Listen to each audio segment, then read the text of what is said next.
오늘은 강한 자는 약한 자를 담당하라 라는 제목으로 하나님의 말씀 나누려고 합니다. 오늘 말씀을 통해서 하나님은요, 아주 선명한 한 가지 주제를 말씀하고 계십니다. 그것은 바로 용납하라 라는 것이죠.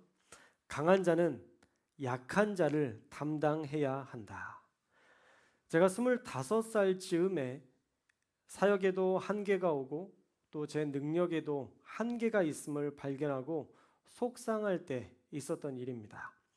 서대문교회 전도사 사역을 하면서 선생님들도 내 맘 같지 않고 아이들도 변화가 더딘 것 같고 부흥도 안 되고 또 서울신대 새벽찬양단 리더로 새벽 예배 체프를 인도했었는데 기숙사 학생들도 예배 때 거의 다 졸고 뭐 일반 학과도 있었으니까요.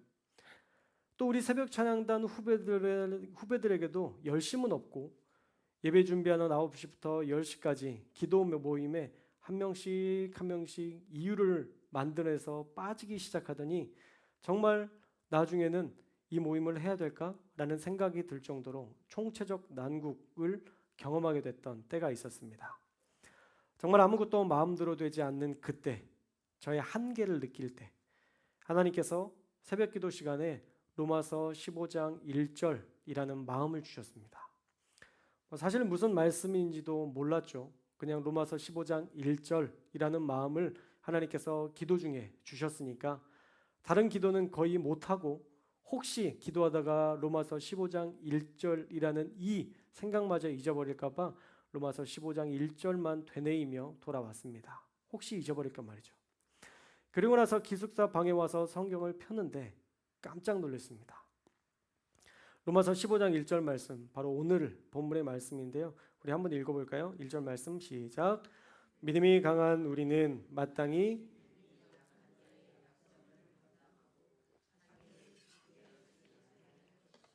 아멘. 저는 이 말씀을 들으면서 깜짝 놀랐습니다. 사실 아무것도 제대로 하고 있지 못하는 것처럼 제 스스로가 저를 비하하고 있을 때였는데 하나님께서 제게 이런 말씀을 주셨던 것이죠. 믿음이 강한 시영아, 네가 마땅히 믿음이 약한 자의 약점을 돌봐야 하지 않겠니? 너는 너를 기쁘게 하는 자가 아니잖아 라고 제게 너무 선명한 음성처럼 들려주셨습니다.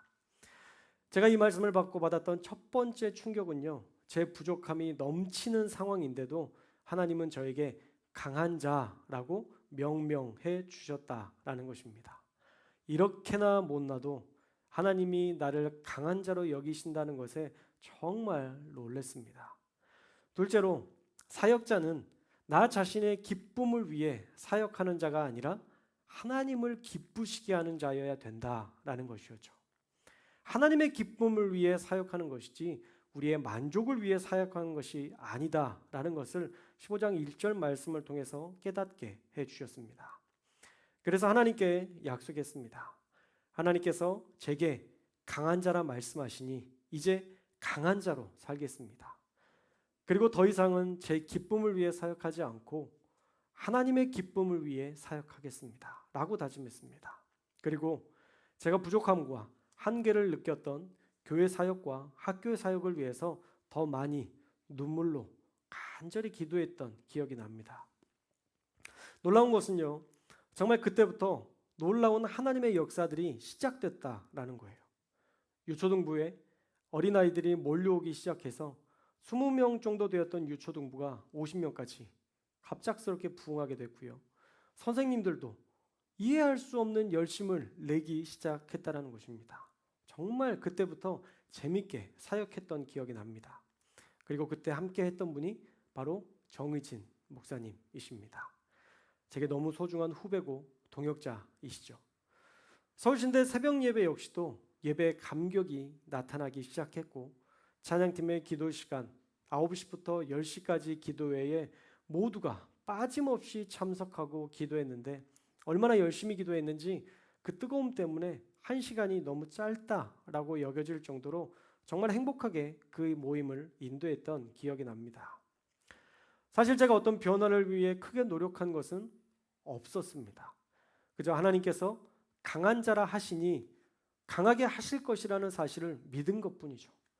그리고 나는 하나님의 종이며 사람이 아닌 하나님을 기쁘시게 하는 자다라는 것을 깨달았고 나니까 그 나머지는 하나님께서 다 바꾸시더라는 것입니다. 오늘 이 말씀이 여러분의 삶에서 한계를 느끼는 분들이 계신다면 제게 주신 말씀처럼 여러분에게 주신 말씀으로 받고 강한 자라고 인정해 주시는 하나님을 신뢰하며 하나님을 기쁘시게 하는 자로 살기를 결단하는 우리 성도교회 다 될 수 있기를 주님의 이름으로 축원합니다. 자, 오늘 본문에 강한 자는 약한 자의 약점을 담당해야 한다라고 말씀합니다. 이 담당하다라는 단어는요, 헬라어로 바스타제인이라는 말입니다. 뭐라고요? 바스타제인. 분명 까먹을 거예요. 그리고 까먹으셔야 돼요. 그래야 제가 또 다음에 설교할 때 여러분 처음 듣는 것처럼 그러실 거 아니에요? 오늘 처음 말씀드린 건데 이 담당하다라는 말은 바스타제인이라는 말로 짐스러운 것을 부담하다, 견디다, 참다라는 뜻입니다. 결국 약한 자의 약점을 끈질기게 참고 견뎌라 라는 명령인 것이죠. 또한 약한 자라는 단어 중에 약함이라는 말의 뜻은요, 결함이 있어서 부서지기 쉬운 이라는 뜻입니다. 결함이 있어서 부서지기 쉬운. 약한 자는 결함이 많아서 부서지기 쉬운 사람들이기 때문에 어떻게 하라는 거예요? 사랑으로 돌보라는 것입니다. 그들에게 필요한 세심한 돌봄을 하라는 거예요. 삭제받지 않게 세심하게 돌봐주고 관심받는 것, 그것이 강한 자에게 명령하시는 하나님의 명령이라는 것입니다. 또한 강한 자로 여김받은 자는요, 자신을 위한 삶이 아니라 하나님을 위한 삶, 우리 주님을 기쁘게 할 목적으로 살아야 한다라고 말씀합니다. 우리 주님은요, 서로 용납하며 사는 것, 그것을 가장 기뻐하십니다. 할렐루야. 여러분, 부모님의 기쁨은 뭐예요? 자녀들이 잘 되는 거죠.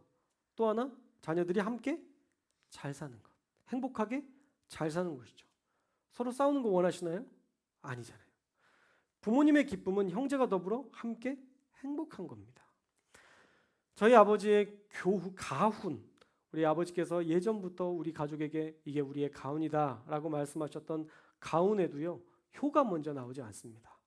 우리 아버지의 가훈에 보면 형제 우애는 효를 얻고 효를 하면 인을 얻는다. 이게 저희 집 가훈이었어요. 형제가 더불어 우애하면 효를 하는 것은 따라오는 것이고, 우리가 세상 속에서 부모님께 효를 하면 세상을 어질게 아우르는 삶을 살 수 있다라는 가훈이었습니다. 우리 아버지의 마음처럼 우리 하나님의 마음도 이와 같을 텐데요. 교회가 더불어 사랑하고 세상도 더불어 사랑하며 우리 교회가 세상을 품고 용납하게, 그들을 품고 용납해서 이 땅에서 하나님의 천국을 맛보게 하는 것, 그게 우리 하나님이 원하시는 이 땅에서의 그리스도인들의 삶이라는 것입니다. 여러분, 하나님이 정말 기뻐하시는 것을 해야 우리가 하나님의 사역자 아니겠습니까? 하나님의 종, 목회자만이 아니라 여러분들도 다 하나님의 사역자요, 하나님의 종이잖아요. 여러분, 우리가 하나님의 사역을 할 때 하나님이 기쁘시는 걸 해야지 다른 것을 해봤자 의미가 없습니다.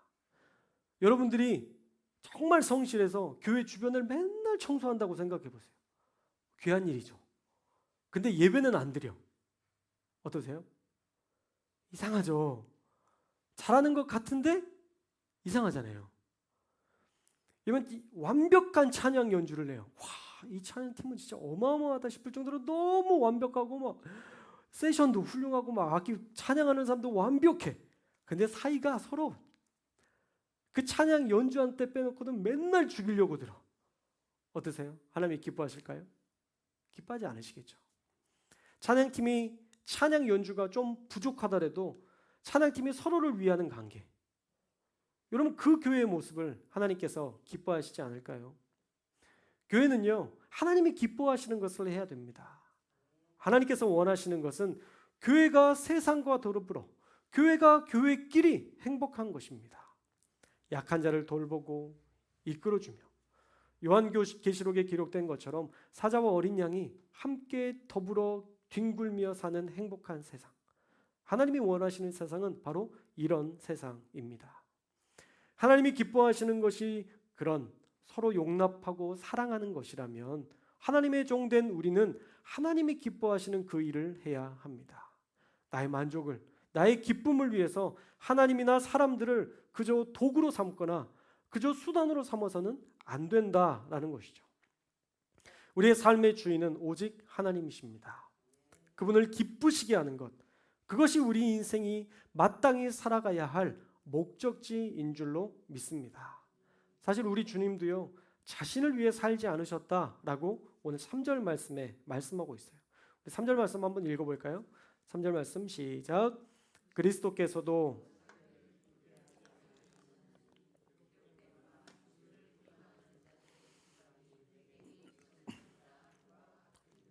아멘. 자, 우리 예수님도 이 땅을 살아갈 때에 하나님을 기쁘시게 하려고 약한 자들을 오래도록 품으시고 모든 비방과 비난을 받으시며 결국엔 죽기까지 복종하셨다라고 말씀합니다. 그런데 3절 말씀의 중반부에 조금 이해하기 어려운 내용이 나오는데 하나님을 대적하는 자들의 비방이 예수님께 미쳤다라는 말이 나와요. 여러분, 하나님을 감히 대적할 수 있나요? 그리고 그 비방이 왜 예수님께 미쳤을까요? 왜 예수님이 그것들을 당해야 했을까요? 먼저 하나님을 대적하는 자들의 상황에 대해서 우리가 이 땅 가운데에서 추론해 볼 필요가 있는데요. 하나님을 향해서 많은 사람들이 이야기하는 것 중에 하나가 하나님, 왜 악한 자의 죄를 사하십니까? 라는 항변을 하나님께 하는 사람들이 있을 수 있습니다. 악한 자의 죄 사함받을 수 있나요? 없나요? 안 받았으면 좋겠죠. 우리 생각에서는. 그러나 하나님이 원하시는 것은 악한 자의 죄사함을 원하신다라는 것입니다. 공의로운 하나님이시라면 공의로 심판하셔야죠 라는 비방을 얼마든지 세상 사람들은 할 수 있습니다. 그러나 여러분, 용서를 구하고 뉘우치는 자들의 잘못은 그들이 잘못을 했다 할지라도 용서해 줘야 합니다. 그래서 회개할 기회, 다시 용서받을 기회를 줘야 하지 않겠습니까? 만약 죄에 대해서 모든 것을 공의로만 심판한다면 여러분, 저나 여러분이나 모두 다 이 세상 사람들이 아닐 가능성이 높습니다. 제가 우리 성도님들의 이야기를 들어보니까 어렸을 때 좋게 말해서 서리요, 나쁘게 말하면 도둑질을 하시는 분들이 꽤 있더라고요. 그때는 뭐 그게 죄가 아니라고 하지만 솔직히 엄연하게 법적에서 따지면 죄 아니에요? 죄입니다. 남의 밭에서 가져간 거는 죄예요. 도둑질입니다. 그러면 여러분 기본적으로 한 3년은 사셔야 되겠네요. 근데 한두 번이 아니잖아요. 그것들을 모집하면 한 80년은 감옥에서 썩으셔야 될 텐데 우리가 예수님 믿고 회개하며 하나님 앞에 그것도 어렸을 때 했던 그것조차도 하나님 앞에 용서를 구하고 회개했던 적 있으시잖아요. 없으시면 오늘 회개하세요. 우리가 과거에 있었던 그 일들 우리가 하나님 앞에 회개하면 하나님께서 다 용서하시는 하나님이시라는 것을 믿으시는 줄로 믿습니다. 할렐루야. 하나님, 우리는요, 우리가 하나님 앞에서 많은 용서를 받고 살았어요. 근데 조금 나보다 내가 아닌 다른 사람들이 짓는 죄가 있다고 하면 그 죄에 대해서는 좀 관대하지 않는 경향이 있습니다. 물론 회개하지 않는 자까지 용서해 주는 것은 하나님의 원리에 어긋납니다. 그러나 회개했다면 그가 예수 그리스도를 마음에 영접하고 그가 진심으로 뉘우쳤다면 살인죄라 할지라도 그는 하나님께 용서를 받고 하나님의 나라 천국에 들어갈 줄로 믿습니다. 여러분, 우리 모두가 아는 상식이요 진리잖아요. 만약 죄에 대해 공의로만 심판한다면 우리는 다 죽었다니까요. 그러니까 용서는 하나님의 선물인 거예요. 물론 피해자의 입장은 좀 다를 수 있습니다. 내 가족의 원수, 그를 어떻게 용서하고 어떻게 그 사람에게 구원의 자리를 내줄 수 있는가라고 비방할 수 있습니다. 어떻게 하나님 저런 살인자도 용서한단 말입니까? 라고 항변할 수 있습니다. 그러나 하나님의 대답은 항상 같습니다. 어떤 비방을 감수하고서라도 그 영혼을 구원하시겠다는 하나님의 의지는 분명합니다. 그 의지가 바로 예수님의 십자가 사건이었어요. 예수님은 악한 자를 대속해 주시는 하나님의 사랑에 대한 비방을 십자가에서 친히 담당하셨습니다. 하나님은 그 비방을 예수 그리스도에게 다 넘기기까지 우리 하나님은 그 비방을 다 받으시면서도 악한 자를 구원하시기를 기뻐하셨고, 그 하나님의 뜻을 따라 예수님도 십자가에서 비난과 모든 비방을 다 받으심으로 그 죄인의 구속을 완성하셨습니다. 또 하나님을 향해 이런 비방을 할 수도 있을 것 같아요. 왜 하나님은 전 세계를 구원하시려고 하는데 왜 약한 이스라엘, 애굽의 종이었던 이스라엘을 선택하셨고, 왜 하나님은 로마처럼 강한 나라가 아니라 로마에 속해 있던 티끌보다 작은 교회를 선택하셔서 로마를 변화시키려고 하셨는가? 이건 하나님의 선택이 잘못되었다라고 선택의 잘못을 운운하며 비방할 수도 있습니다. 약한 자를 선택하니까 세상이 점점 혼란스럽지 않는가라고 물을 수 있죠. 그러나 분명한 것은 이스라엘이라는 이 작은 나라에서 메시아가 탄생하게 되었고, 로마에 속한 아주 티끌 같은 그런 작은 교회가 악한 로마를 전복시키고 기독교 국가로 바꿔냈다라는 것입니다. 역사적으로 봐도 약한 자가 끝까지 약한 자가 아니었고 오히려 강한 자가 될 수 있다는 역설의 진리를 우리에게 보여주고 있습니다.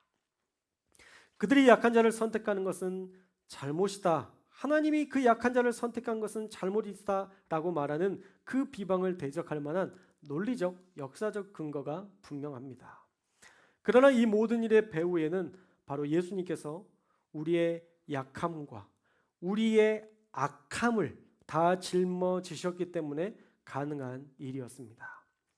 부족해도 품어주시고 안아주시는 기다림 때문에 이스라엘은 강한 나라가 될 수 있었고, 교회는 로마를 기독교 국가로 바꿀 수 있었습니다. 그러니 역사적으로 볼 때에도 약한 자는 영원히 약한 자가 아닐 수 있습니다. 예수님을 만나면 약한 자라 할지라도 언제든 강한 자로 세워질 수 있기 때문입니다. 아무것도 할 수 없었던 무력한 전도사가 강한 자라는 말씀을 믿고 나아갈 때에 모든 것이 회복되고 변화되고 성장하게 하셨던 제 삶의 간증처럼 약한 자라도 언제든 예수님과 함께 강한 자가 될 수 있는 것입니다. 그러니 우리는 약한 자라고 무시하거나 굴림해서는 안 되고 그 안에 있는 강함을 깨워주는 자가 되어야 할 줄로 믿습니다.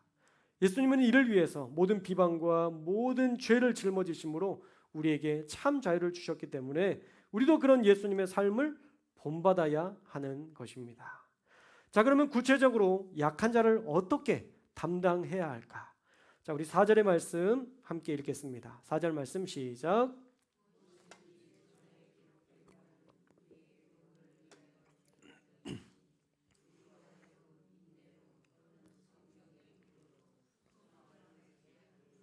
아멘. 자, 먼저는 말씀이 기록된 목적을 우리가 기억해야 된다라고 4절에서 얘기하는데, 첫째로 기록된 믿음의 인내를 보고 너희도 믿음의 인내를 가지고 살아가라 라고 말씀하고 있습니다. 두 번째로는 성경의 위로로, 말씀의 위로를 통해서 너희도 위로받으며 살아라 라고 말씀합니다. 여러분, 정말 기가 막힌 하나님의 솔루션, 하나님의 해결책인데요, 먼저는 성경에 기록된 대로 약한 자를 믿음의 인내로 용납해 주어라 라고 말씀하고 있습니다. 여러분, 그들의 약함이 비방의 대상이 되거나 놀림의 대상이 되거나 조롱의 대상이 되지 않아야 된다라는 것을 이야기하실 뿐만 아니라 우리가 인내해야 되는 것이 우리의 숙제라는 거예요. 약한 자의 약점을 우리가 기다리고 인내해 주는 것, 그것이 우리에게 주신 숙제라는 것입니다. 여러분, 부족함이 보이지 않는 사람이 어디 있습니까? 저만 해도 여러분의 부족함과 어떤 때는 나약함, 어떤 때에는 모난 부분까지 왜 안 보이겠습니까? 여러분도 마찬가지잖아요. 저의 부족함 보이시잖아요. 그러나 다 말하지 않고 참고 인내해 주시잖아요. 여러분, 그게 교회의 선이고 덕이라는 거예요. 2절 말씀에 보면 우리 각 사람이 이웃을 기쁘게 하되 선을 이루고 덕을 세우도록 할지니라 라고 말씀하고 있습니다. 여러분, 하나님을 기쁘시게 하는 것 우리에게 주신 궁극적 숙제인데, 그 숙제를 향하여 도달하기 위해서 우리가 또 해야 될 숙제는 뭐냐면 사람을, 이웃을 기쁘게 하는 것이라는 거예요.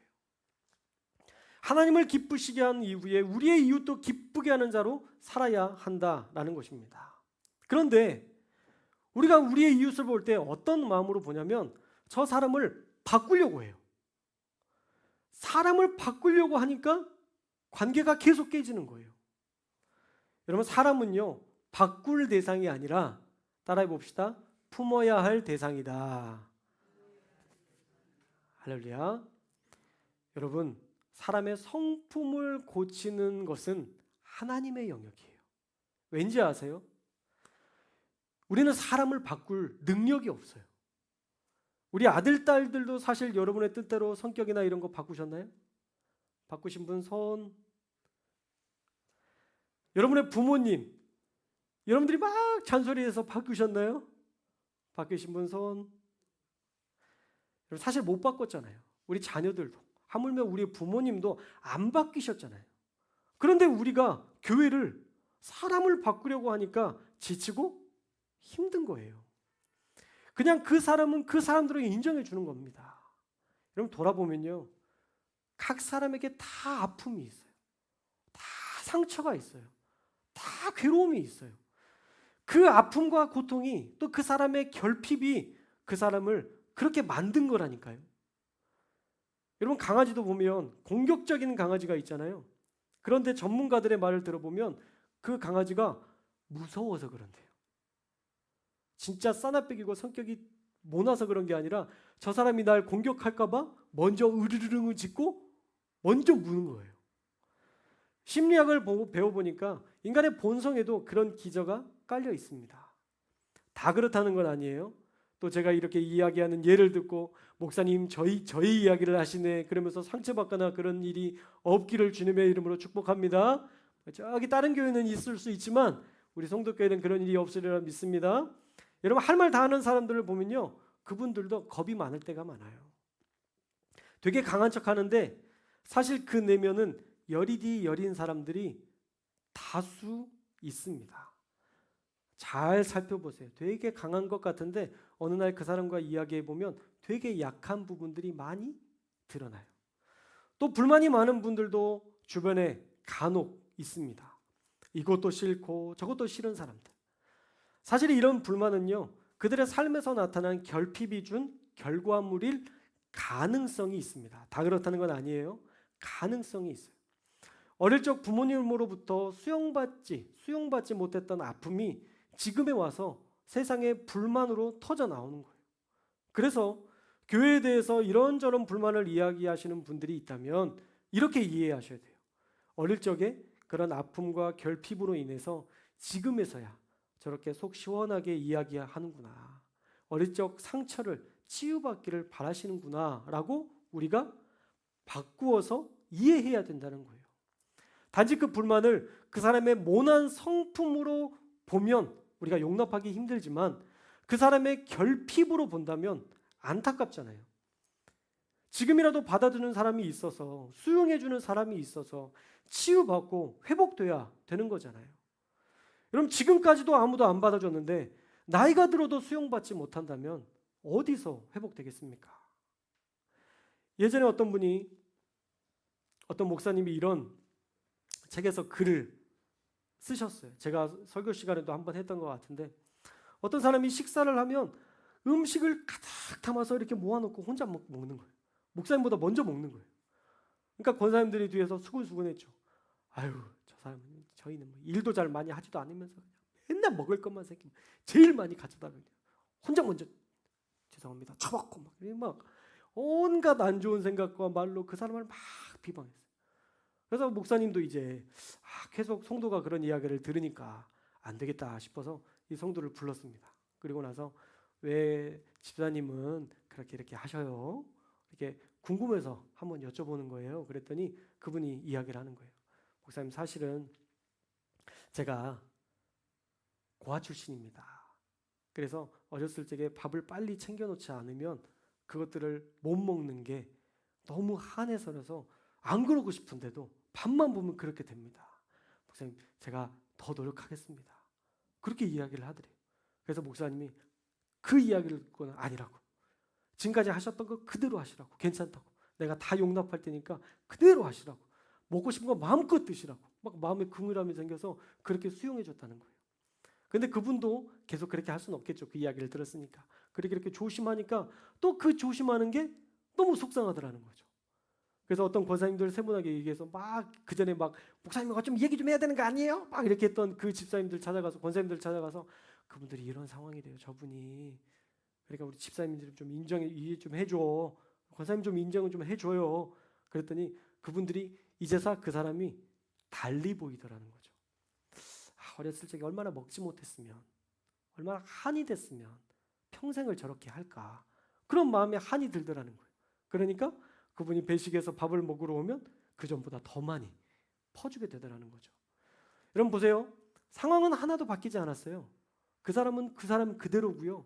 집사님들도 그대로예요. 목사님도 그대로예요. 근데 이 교회에 딱 하나 바뀐 게 있어요. 그게 뭐죠?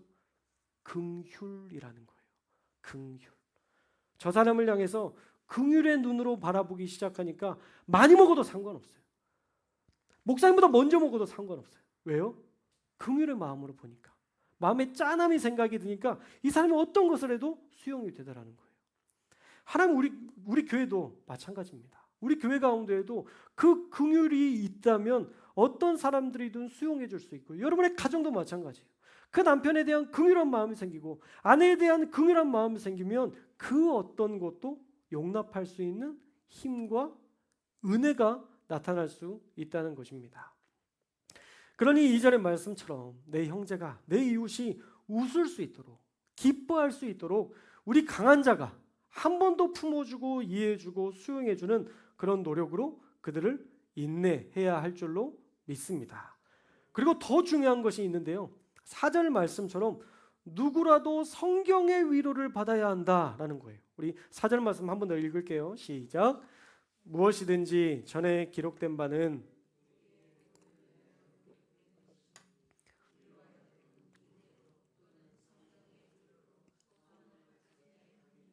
아멘. 자, 우리로 하여금 인내로 또는 성경의 위로로 소망을 가지게 합니다라고 말씀하고 있죠.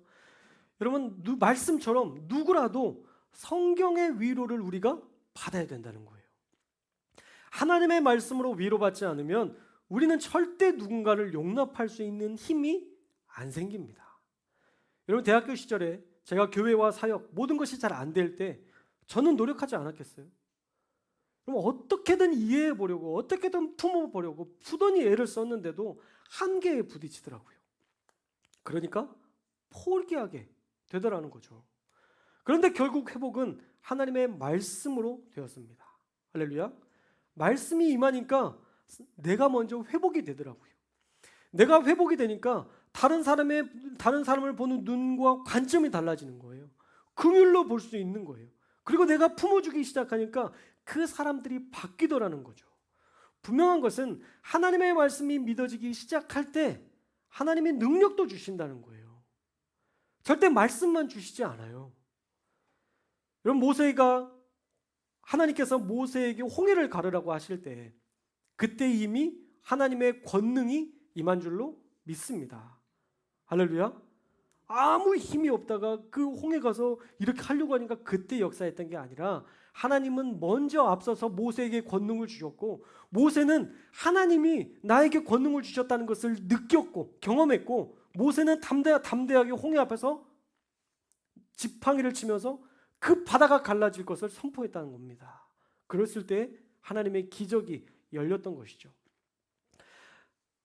모세가 홍해 앞에 설 때 하나님의 권능으로 그 어마어마한 바다가 갈라지고 강력했던 군대, 그 애굽의 전차 부대를 수장할 수 있었던 것입니다. 그러니까 말씀을 주셨다면 또한 우리에게 권능도 주신 것으로 믿으시기 바랍니다. 반대로 하나님의 말씀을 믿지 않으면 아무 일도 일어나지 않을 겁니다. 말씀이 없는 자의 허무한 삶이 이와 같아요. 하나님의 말씀을 믿는 자와 믿지 않는 자의 차이는 홍해를 가르는 사건과 아무 일도 일어나지 않는 막막한, 아무 허무한 그러한 신앙생활을 하는 것, 이 두 가지로 갈릴 것입니다. 그래서 사랑하는 여러분, 하나님의 말씀으로 감동받았다면 할렐루야, 하나님의 능력이 우리에게 임할 줄로 믿고 하나님을 신뢰하고 순종하는 저와 여러분들 되시기를 주님의 이름으로 축복합니다. 오늘은 우리는 강한 자라는 하나님의 말씀을 나누었습니다. 강한 자는 약한 자의 약점을 담당하라. 자, 명령어로 이야기해 드렸는데, 강한 자라는 하나님의 음성을 저와 여러분들이 다 들었습니다. 그리고 부러지기 쉬운 약한 자를 담당해야 한다라는 주님의 부탁의 말씀도 들었습니다. 그러니 하나님의 말씀에 전적으로 순종했던 그리스도와 같이 우리도 그 말씀을 신뢰하며 약한 자를 오래도록 참고 인내하되 하나님의 말씀으로 위로받고 권능을 받아서 날마다 승리하는 저와 여러분들 다 되시기를 주님의 이름으로 축원합니다. 강한 자가 약한 자를 담당할 때 그때부터 우리 교회는 엄청난 회복과 기적을 경험하게 될 줄로 믿습니다. 오늘 말씀이 우리 교회의 모토가 되었으면 좋겠어요. 여러분의 삶의 가치가 되었으면 좋겠습니다. 약한 자를 담당하는 교회, 약한 자 역시도 그 자리에서 머물지 않고 강한 자로 성장하는 교회. 그래서 모두가 서로의 짐을 짊어지고 늘 하나님께 위로받고 또 서로를 기쁘게 하는, 그리고 가장 위대하신 우리의 주인 되신 하나님을 기쁘시게 하는 우리 송도교회 될 수 있기를 주님의 이름으로 축원합니다. 기도하겠습니다.